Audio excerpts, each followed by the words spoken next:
Ce soir, nous revenons sur un contrôle routier mortel dans le comté de Fairfax le mois dernier, qui nous rappelle les dangers auxquels les policiers sont confrontés chaque jour dans nos rues.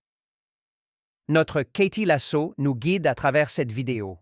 Le chef de la police du comté de Fairfax, Kevin Davis, explique que c'est cet arrêt brutal. C'était un contrôle brutal qui a déclenché la première alerte pour ses agents. L'agent lui demande son permis de conduire, son nom, celui de l'homme qui a depuis été identifié par la police comme étant Jamal Wali. L'agent lui demande de retourner à sa voiture tandis qu'il appelle des renforts.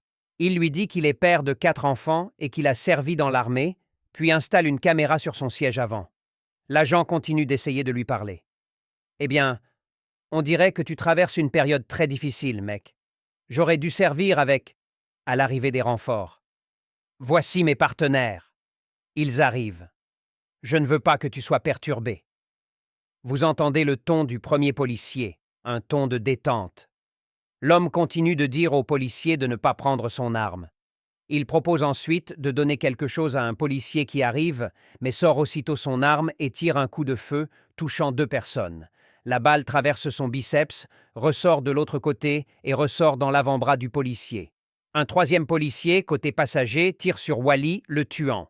Il est marié et père de 4 enfants et l'impact sur ses enfants est inimaginable. Chef, Davis affirme que Wali vit légalement aux États-Unis depuis 2014. Auparavant, il avait travaillé avec les forces armées pour fournir des services de traduction en Afghanistan. Il a salué la façon dont ses agents ont géré cette situation tendue, affirmant que cela aurait pu se terminer bien différemment.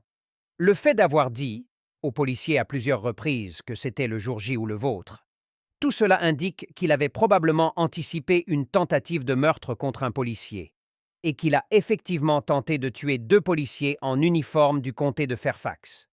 On nous apprend maintenant que les 2 policiers touchés sont en congé pour blessure.